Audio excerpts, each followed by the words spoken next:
Good morning. How are you? It's been great, hasn't it? I've been blown away by the whole thing. In fact, I'm leaving.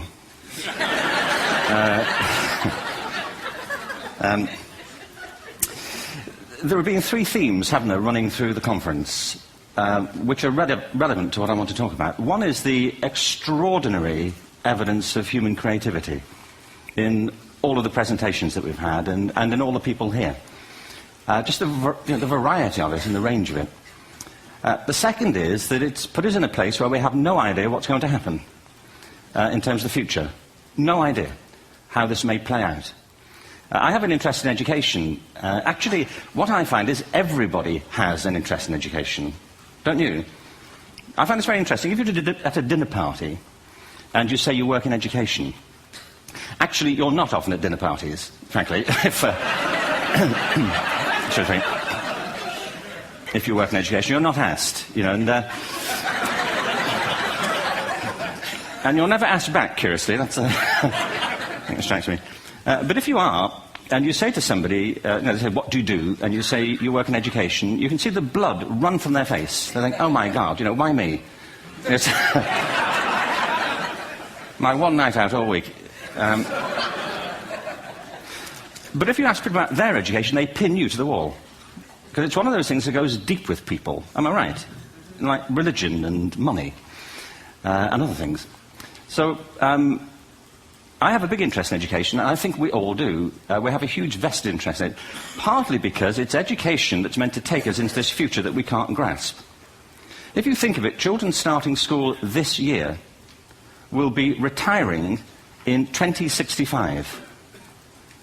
Nobody has a clue, despite all the expertise that's been on parade for the past 4 days, what the world will look like in 5 years' time.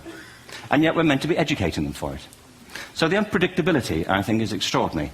And the third part of this is that we've all agreed, nonetheless, on the really extraordinary capacities that children have, their capacities for innovation. I mean, Serena last night was a marvel, wasn't she? Just seeing what she could do. And she's exceptional, but I think she's not, so to speak, exceptional in the whole of childhood. What you have there is a person of extraordinary dedication who found a talent. And my contention is all kids have tremendous talents, and we squander them pretty ruthlessly. So I want to talk about education, and I want to talk about creativity. My contention is that creativity now is as important in education as literacy, and we should treat it with the same status. Thank you.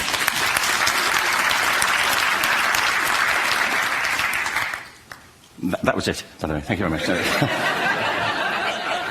So, 15 minutes left. Well, I was born... No,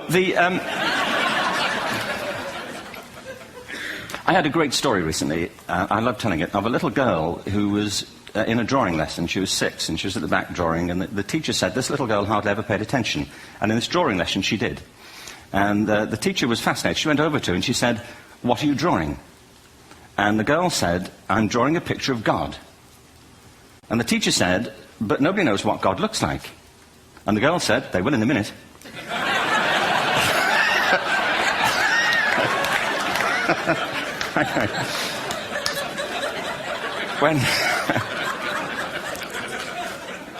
When my son was 4 in England, actually he was 4 everywhere, to be honest. I mean, if we're being strict about it, wherever he went, he was 4 that year. But he was in the Nativity play. Do you remember the story? No, it was big. It was a big story. Mel Gibson did the sequel. You may have seen it. I don't know. It was Nativity 2. But James got the part of Joseph, which we were thrilled about. We consider this to be one of the lead parts. We had the place crammed full of agents and T-shirts, James Robinson is Joseph. He didn't have to speak, but do you know the bit where the 3 kings come in?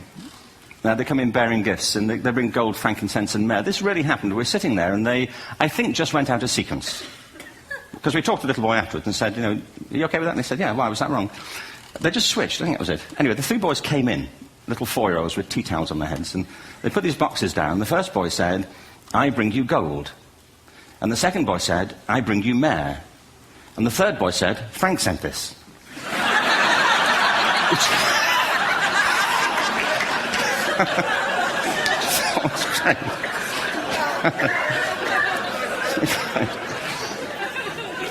What these things have in common, you see, is that kids will take a chance.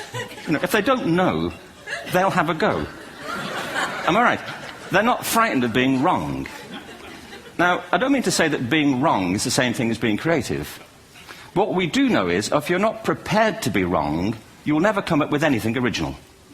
If you're not prepared to be wrong. And by the time they get to be adults, most kids have lost that capacity.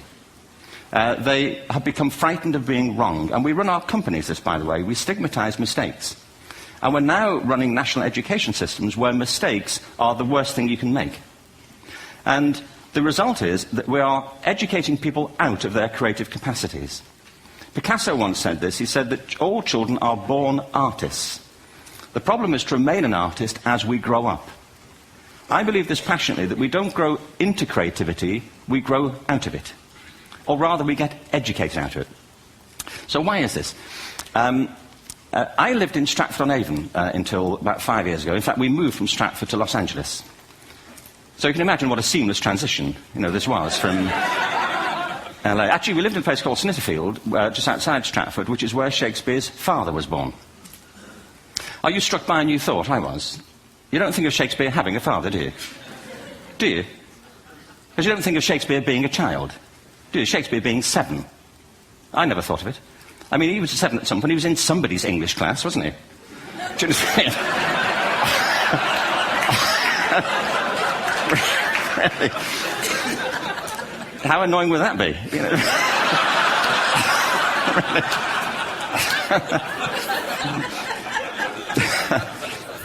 Must try harder. Being sent to bed by his dad, to Shakespeare. Go to bed now, to William Shakespeare, and put the pencil down. And stop speaking like that. It's confusing everybody.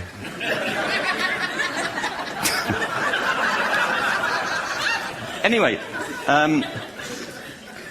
we moved from Stratford to Los Angeles, and I just want to say a word about the transition. Actually, my son didn't want to come. I've got 2 kids. He's 21 now, and my daughter's 16. He didn't want to come to Los Angeles. He loved it, but he had a girlfriend in England. This was the love of his life, Sarah. He'd known her for a month. Mind you, they'd had their 4th anniversary. Because it's a long time when you're 16.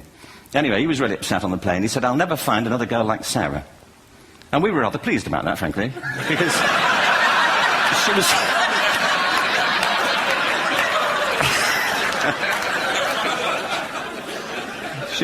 she was the main reason we were leaving the country.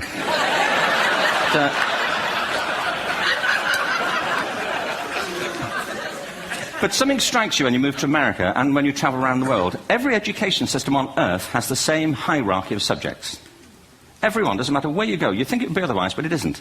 At the top are mathematics and languages, then the humanities, and at the bottom are the arts, everywhere on Earth. And in pretty much every system, too, there's a hierarchy within the arts. Art and music are normally given a higher status in schools than drama and dance. There isn't an education system on the planet that teaches dance every day to children the way we teach them mathematics. Why? Why not? I think this is rather important.